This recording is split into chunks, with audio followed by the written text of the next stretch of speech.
네, 안녕하세요. 김대철 선생님입니다. 2020년 9월 모의고사 문법 파트에 대한 분석과 그 다음에 의미를 한번 설명을 해보도록 하겠습니다. 여러분, 고등학교 학생들이 가장 어려워하는 것 중에 하나가 뭐 같아요? 맞아요. 문법이에요. 이게 11번부터 15번 5문제가 나오는데요.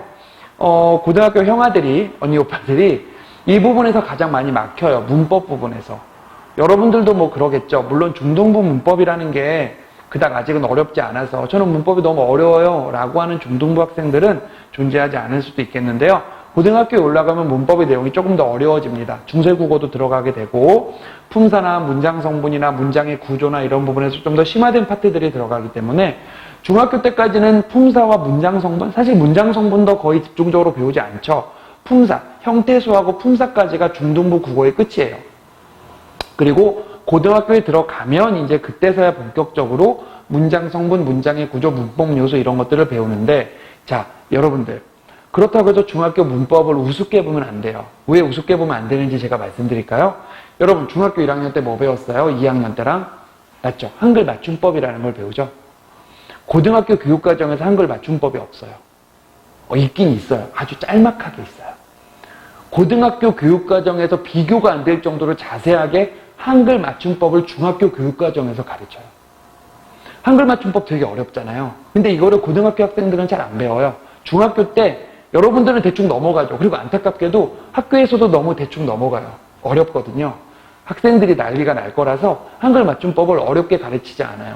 근데 실제로 중학교 교과서를 보면은 한글 맞춤법이 정말 자세하게 잘 나와 있거든요.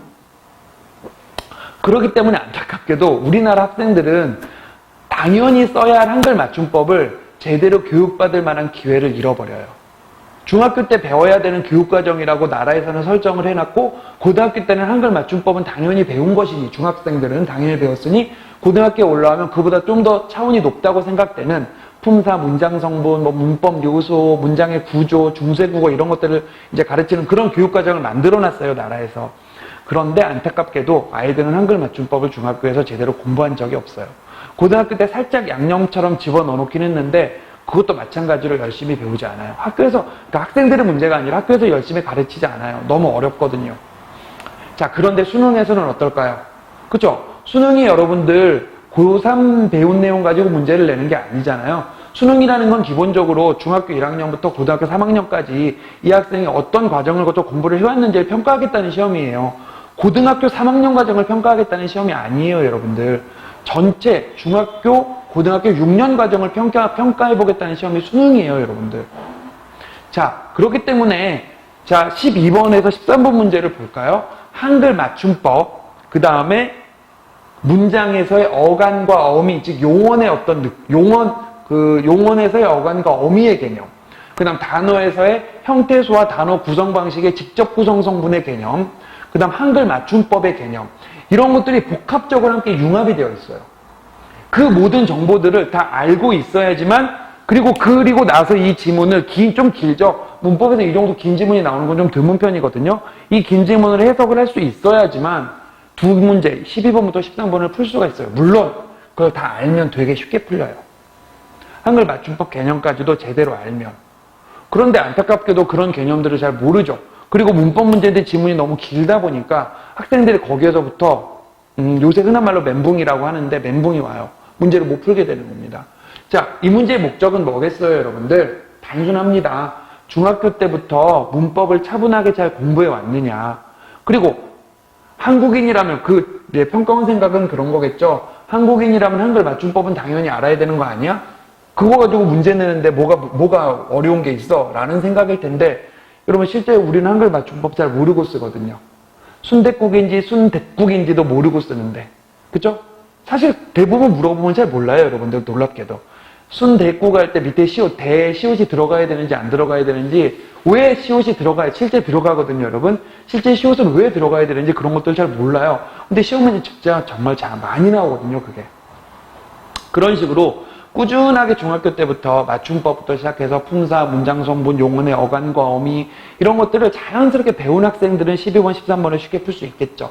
하지만 그렇지 않고 그냥 고등학교 3학년 때 난 이제 수능 봐야 돼. 문법 열심히 공부해야지. 고등학교 문법부터 공부해야지. 라는 학생은 이 문제를 못 풀어요. 진짜입니다. 이 문제를 풀 수가 없어요. 왜? 한글 맞춤법에서 막혀요. 한글 맞춤법을 제대로 배운 적이 없거든요. 고등학교 교육과정에서. 그리고 고등학교 3학년 때 그걸 다 배울 만한 시간도 존재하지 않아요. 국어만 공부하는 게 아니잖아요. 그렇기 때문에 꾸준하게 이것도 마찬가지죠. 그러니까 지금의 역대 수능의 경향과 같다고 보시면 될 것 같아요. 정보의 복합입니다. 정보의 융합. 저는 이거를 학생들한테 계속해서 강조하고 싶어요. 서로 다른 여러 가지 정보들을 용언의 어간과 어미, 단어의 형태소와 직접 구성 성분, 그 다음에 한글 맞춤법. 알고 보면 문법 책에서도 별도의 단원으로 나눠져 있는 내용이거든요. 근데 그 여러 가지 내용들을 복합해서 어떤 의미를 추출해내고 거기에서 그 정보를 가지고 문제를 풀어낼 수 있어야 돼요. 아마 현대인들에게 필요한 어떤 능력이 그런 거겠죠. 수없이 많은 정보들을 합쳐서 의미 있는 정보를 만들어내는 능력. 이런 것들을 평가원에서 계속 요구하고 있다는 거예요, 지금.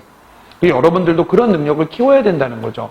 그런 능력은 여러분들 하루아침에 생기는 게 아니에요. 기출문제 10년치 흔히 공부 잘하는 학생들을 보면은 저는 기출문제를 5번 반복해서 풀었어요. 고등학교 3학년 과정에서. 그 친구는 왜 시험에 잘 보는 거냐면요. 융합하고 정보를 파악하고 융합해서 의미를 추출하는 능력을 기본적으로 가지고 있고 거기다가 플러스 기출문제를 푼 거예요. 근데 그 앞과정 모르고 우리들은 나는 왜 기출문제를 정말 열심히 풀었는데 성적이 안 나올까? 당연히 안 나오죠. 그런 연습을 한 번도 해본 적이 없는데. 그죠? 해서 이 동영상을 보는 학생이나 아니면 어머님, 아버님께 제가 간곡하게 당부드리고 싶은 게 있어요. 우리 아이가 단순히 참고서를 많이 읽고 문제를 많이 풀고 암기를 잘한다? 이제 그런 학생들이 공부를 잘하는 시대는 점점 지나가고 있습니다. 수능이 그걸 말해주고 있잖아요. 다양한 글을 읽고 토론을 할 줄 알고 내 의견을 말할 줄 아는 그런 친구들이 진짜 성공하고, 성공이라는 단어가 어떤 의미인지는 저도 명확한 정의는 못 내리겠는데, 그런 학생들이 진짜 좋은 점수를 받을 수 있는, 그런 학생들이 진짜 좋은 대학에 들어갈 수 있는 그런 사회가 점점 다가오고 있어요. 실제 수능 문제를 보면 그래요, 여러분들. 그러니까 어머님, 아버님께서도 단순히 그냥 공부해! 이게 아니라 우리 아이가 어떤 책을 읽고 있는지 같이 한번 읽어보시고 토론도 해보고 이 책의 의미가 뭔지 물어보고, 그리고 어머님, 아버님이 알고 있는 정보와 같이 융합해서 어떤 의미를 가지고 있는 건지 한번 얘기도 해보고, 그런 식으로 우리 아이들을 좀 키워주셨으면 좋겠어요. 그러려면 그럼 수능을 보기 위해서 그렇게까지 해야 되나요? 네, 맞습니다. 그렇게까지 해야 됩니다. 물론 4, 5등급을 원한다면 그렇게까지 안 하셔도 돼요. 근데 의대 보내시고 서울대 보내시고 연대 보내고 하셔야 되잖아요. 그거를 원하신다면 그렇게 해주셔야 돼요, 여러분들. 꼭 기억해 주시기 바랍니다. 네, 문법에서부터 시작해서 이야기가 좀 커졌는데 잘 생각해 주셨으면 좋겠습니다. 네, 9월 모의고사에서의 문법의 어떤 전체적인 틀을 보자면 문법의 기본적인 내용을 정확히 확인하고 있냐예요. 근데 그게 단순히 고등학교 교육과정에서의 문법의 기본적인 내용이 아니라 11번 문제, 여기 지금 제가 문제 준비는 안 했는데 쉬워서 11번 문제는 반모음이라는 게 있어요, 여러분들. 국어에서 모음, 그냥 단모음이나 이중모음 말고 아주 기본적인 반모음이라는 개념이 있거든요. 그 개념 알고 있냐 물어보는 문제고요.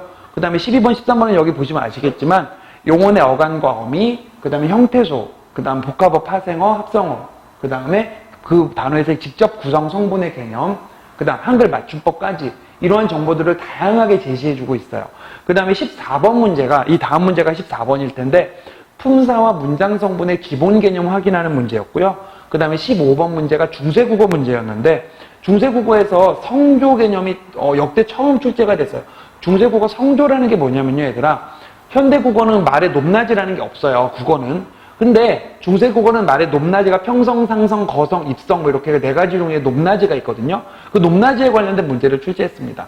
자, 정리해볼까요, 여러분? 11번은 모음 체계에 대한 문제였어요.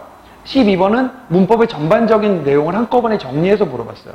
13번은 품사와 문장, 14번은 품사와 문장 성분 개념이었고요. 15번은 중세국어에서 성조라는 아주 기본적 개념이었어요. 어때요, 여러분들? 개념 자체가 어렵게 출제되지는 않는다는 거예요. 다만 그런 개념들을 모아서 이렇게 복합적으로 융합해가지고 정보를 추출해낼 수 있는 능력을 물어보고 있는 거예요. 그러면 중학교 학생들은 이런 상황에서 뭘 어떻게 해야 될까요?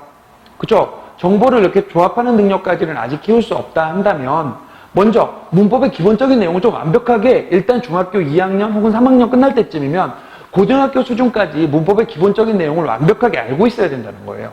용어니 뭐니? 라고 했을 때 이게 아니라 그죠? 동사, 형용사, 어쩌고저쩌고 품사 전체적인 내용, 문장 성문의 전체적인 내용을 아주 자연스럽게 말할 수 있을 정도로 완벽하게 좀 알고 있어야 된다. 오케이? 자, 그게 핵심 포인트가 될 거예요. 그 다음에 이제 그 문법에 대한 내용을 다 아는 다음에 이 문제를 보시면 어떤 특징들이 있고 그다음에 이 문제를 풀 때 어떤 능력들을 갖춰야 하는지를 우리가 알 수 있을 거예요, 여러분들. 아셨죠?